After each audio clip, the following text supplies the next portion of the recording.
Welcome to Today Before. January 4th, 1903, Coney Island, New York.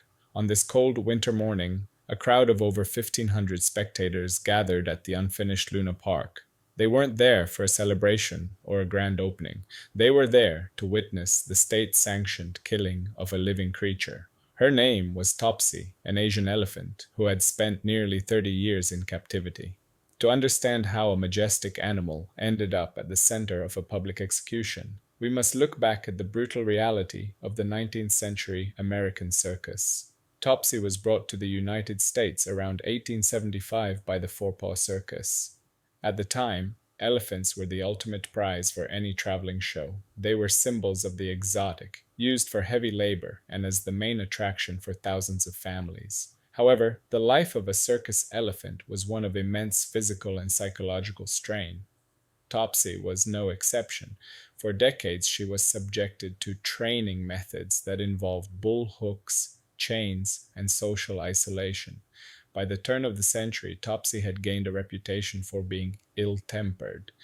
The breaking point came in 1902. A spectator named J. Fielding Blount, who was reportedly intoxicated, attempted to feed Topsy a lit cigar. In an instinctive act of self-defense and rage, Topsy used her trunk to throw the man to the ground, killing him. Over the following months, two more incidents occurred involving handlers who had been known to mistreat her. In the eyes of the law and the press of 1903, Topsy was not a victim of abuse. She was a murderous animal. The owners of Luna Park, Frederick Thompson and Elmer Dundee, faced a dilemma. They could no longer use Topsy in their shows, and no other circus would take a killer elephant. Their solution was as cold as the industrial age they lived in. They would turn her death into a public spectacle. Originally, the plan was to hang Topsy. It sounds absurd today, but hanging large animals was a documented practice at the time. However, the American Society for the Prevention of Cruelty to Animals, or the ASPCA, stepped in. They protested the hanging, calling it a cruel and undignified way to dispose of the animal. They demanded a more humane and instantaneous method. This brings us to one of the most debated chapters in scientific history, the War of Currents. For years, Thomas Edison and Nikola Tesla, backed by George Westinghouse, had been locked in a bitter battle over which electrical system would power the world.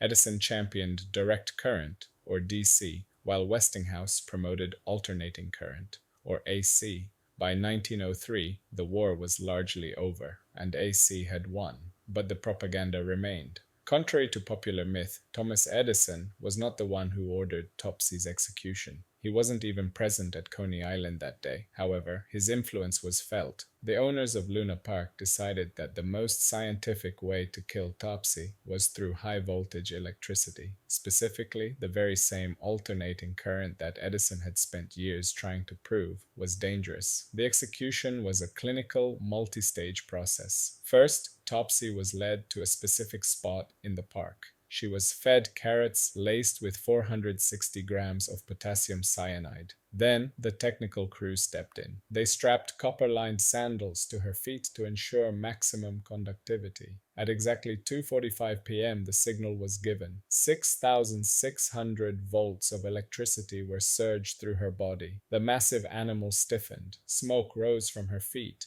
and within 10 seconds, she collapsed. She did not make a sound. To ensure the job was done, a steam-powered winch tightened a noose around her neck for several minutes. Topsy was dead. While Edison wasn't there, his film crew was. The Edison manufacturing group recorded the entire event on a 70mm camera. The resulting film, Electrocuting an Elephant, was distributed to kinetoscope parlors across the country. It was one of the first snuff films in history. A gray, flickering reminder of a creature's final moments, used as both entertainment and a warning of the power of electricity.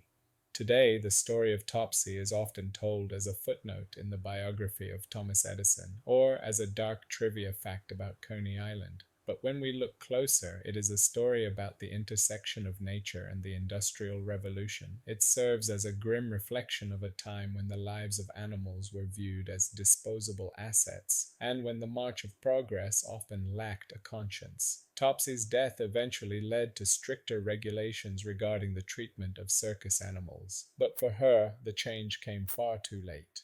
Thank you for listening to this episode of Today Before.